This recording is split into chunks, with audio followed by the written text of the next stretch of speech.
Assalamualaikum warahmatullahi wabarakatuh. Innal hamdalillah nahmaduhu wa nasta'inuhu wa nastaghfiruh wa natubu ilaihi wa na'udzu billahi min syururi anfusina wa sayyiati a'malina may yahdihillahu fala mudhillalah wa may yudlil fala hadiyalah.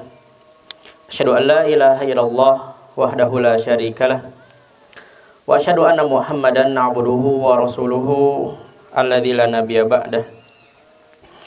Ma'asyiral muslimin yang semoga Allah muliakan. Hari ini adalah hari yang dimana Allah Subhanahu wa taala mengistimewakannya, memuliakannya, sampai Allah Subhanahu wa taala bersumpah wal fajr walayalin ashr, dan demi waktu fajar, walayalin ashr, dan demi hari-hari yang 10. Para ulama mengatakan bahwa walayalin ashr, hari yang 10 ini adalah 10 hari pertama di bulan Dzulhijjah. Maka Nabi Shallallahu alaihi wasallam juga beliau bersabda, "Ma min ayyamin al-amalu shalihu fiha ahabbu ilallahi min hadhil ayyam, yakni ayyamul ashri." Nabi Shallallahu alaihi wasallam beliau bersabda, tidaklah ada hari-hari di mana amal soleh lebih Allah Subhanahu wa taala mencintainya ketimbang 10 hari pertama di bulan Dzulhijjah. Ma'asyiral muslimin yang dirahmati oleh Allah Subhanahu wa taala, tentunya di antara faidah yang sangat sering dibahas dan disampaikan oleh para khutbah adalah ketika kisah Nabi Ibrahim alaihissalam, perjuangan Nabi Ibrahim alaihissalam dan anaknya. Maka ketika kita diperintahkan oleh Allah Subhanahu wa taala untuk bersolat kepada Nabi Muhammad sallallahu alaihi wasallam berikut keluarga, dan demikian juga ketika kita diperintahkan bersolawat kepada Nabi Ibrahim adalah beserta keluarganya, maka lafaz salawat adalah Allahumma sholli ala Muhammad wa ala ali Muhammad kama shallaita ala Ibrahim wa ala ali Ibrahim innaka Hamidum Majid. Sesungguhnya yang memberikan ibrah, yang memberikan kepada kita pelajaran adalah keluarga yang soleh dan solehah, sebagaimana Ibrahim dan keluarganya, istrinya adalah istri yang solehah, kemudian anaknya Ismail anak yang soleh. Bagaimana Allah Subhanahu wa taala ketika memfirmankan kisah Nabi Ibrahim, falamma balago ma'ahu sa'ya qala ya bunayya inni ara fil manami anni adzbahuka fanzur madza tara.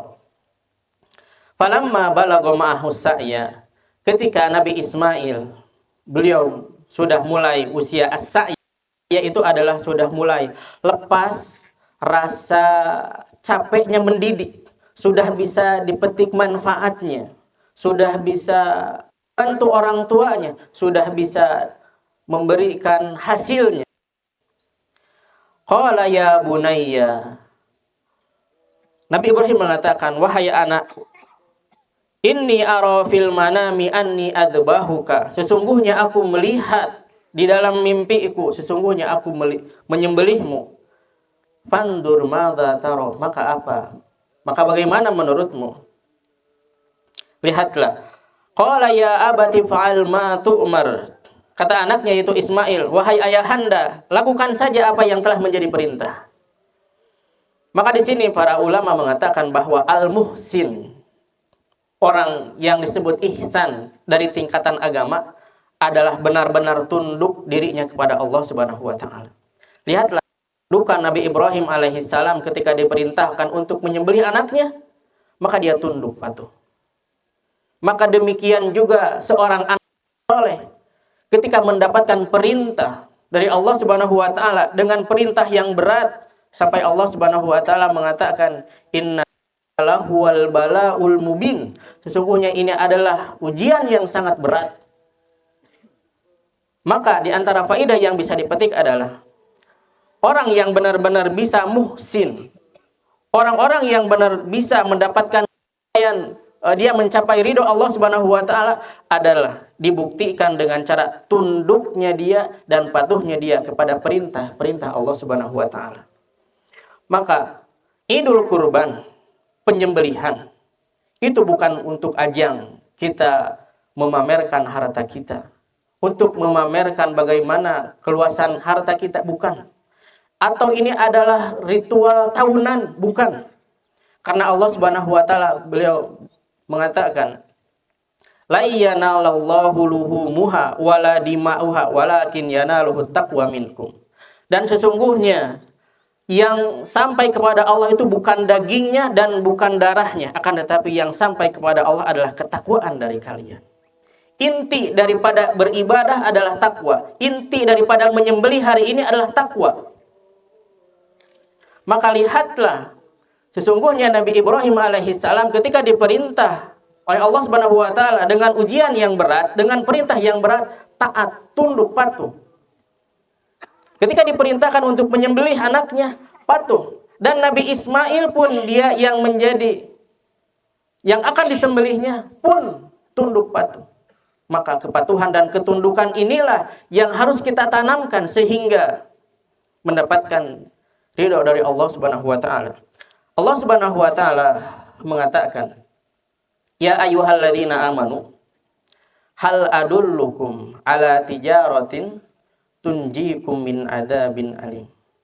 Tu'minuna billahi wa rasulihi wa tujahiduna bi amwalikum wa anfusikum." Wahai orang-orang yang beriman, hal adullukum ala tijaratin, apakah aku mau tunjukkan kepada kalian ala tijaratin, kepada satu perniagaan, tunjikum min adzabin alim, kalian akan selamat dari adab neraka yang sangat dahsyat. Tu'minuna billahi wa rasulih, kalian beriman kepada Allah dan Rasulnya. Wa tujahiduna bi amwalikum wa anfusikum, kalian berjihad, kalian bermujahadah dengan diri dan harta kalian. Jadi yang harus ditampakkan, yang harus dinyatakan dari keimanan kita, dari ketakwaan kita, dari perjuangan kita, dari pengorbanan kita adalah bi amwalikum wa anfusikum, dengan harta dan diri kita. Lihatlah Suhaib Ar-Rumi radhiyallahu taala anhu ketika berhijrah. Beliau meninggalkan semua hartanya yang ada di Makkah. Kemudian para ulama juga demikian. Mereka melakukan perjalanan. Bahkan ada yang dari Spanyol ke Irak berjalan kaki. Sampai Imam Ahmad mengatakan kepada muridnya ini, "Inna hadza la talibul ilmi", sesungguhnya ini adalah seorang penuntut ilmu yang sejati. Maka sesungguhnya pengorbanan yang paling dahsyat adalah seberapa banyak, seberapa besar pengorbanan kita kepada Allah Subhanahu wa taala itu. Maka ketika Nabi Ibrahim alaihissalam disebutkan oleh Allah Subhanahu wa taala, falamma aslama wa tallahu lil jabin, dan ketika keduanya sudah tunduk, sudah menyerah dan akan melaksanakan perintah, wa tallahu lil jabin, dan Nabi Ismail pun sudah dibaringkan ke tempat penyembelihan. Wa nadainahu ayya Ibrahim, kemudian kami panggil, wahai Ibrahim. Jadi ketika mau menyembelih dipanggil oleh Allah Subhanahu wa taala. Qad saddaqtar ru'ya inna kadzalika najzil muhsinin. Sungguhnya engkau telah membenarkan mimpi. Kadzalika najzil muhsinin, dan demikianlah kami akan membalas kepada orang yang berbuat ihsan. Orang yang berbuat ihsan adalah yang pertama, dia tunduk kepada perintah-perintah Allah Subhanahu wa taala. Kemudian yang kedua, dia terus merasa diawasi oleh Allah Subhanahu wa taala sebagaimana yang disabdakan oleh Nabi sallallahu alaihi wasallam. Yang namanya ihsan adalah anta budallaha ka'annaka tarahu fa illam takun tarahu fa innahu yaraka. Engkau beribadah kepada Allah Subhanahu wa taala seakan-akan engkau melihat bahwa Allah itu ada di hadapan engkau.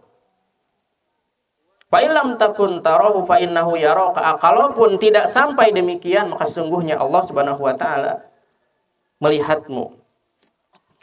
Kemudian Allah Subhanahu wa taala melanjutkan, inna hadalah wal balaul mubin. Sesungguhnya ini adalah ujian yang sangat berat.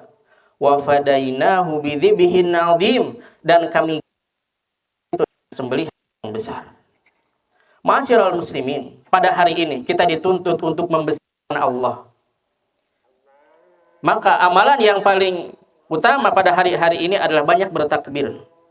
Banyak di antara kita yang membesarkan hartanya. Banyak yang di antara kita merasa besar dengan hartanya. Banyak juga di antara kita merasa besar dengan ilmunya. Dan merasa dibesarkan dengan ilmunya. Tapi ingat, yang membesarkan kita adalah Allah Subhanahu wa taala. Dan yang harus dibesarkan adalah Allah Subhanahu wa taala. Lihatlah pengorbanan Nabi Ibrahim begitu besar. Kita tidak dituntut untuk menyembelih anak kita.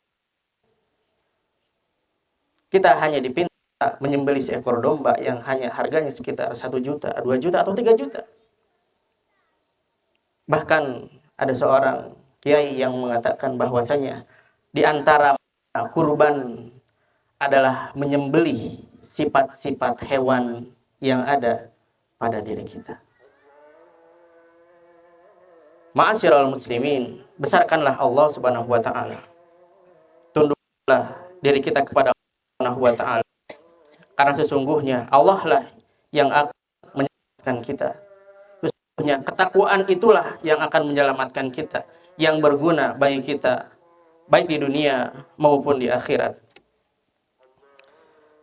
Rabbana hablana min azwajina wa dhurriyyatina qurrata a'yun waj'alna lil muttaqina imama. Allahumma rzuqna hubbak wa hubba man yuhibbuk wa hubbal amali alladhi yuqarribuna ila hubbik waj'al hubbaka ahabba ilaina min anfusina wa min ahlina wa minal ma'il baridi 'alad dhama. Allahumma ja'alna min ibadin wa minal ladzina yadhkuruna katsiran wa minal ladzina la yusyrikuna bika syai'a. Allahumma tayana wa israfana ala anfusina wa anta a'lamu bidhunubina wa la yaghfiru dhunuba illa anta. Allahumma ansur ikhwanana al-muslimina fi Palestin. Allahumma ansur ikhwanana al-muslimina fi Palestin. Allahumma ansur ikhwanana al-muslimina fi Palestin. Allahumma ansur ikhwanana fi kulli makan.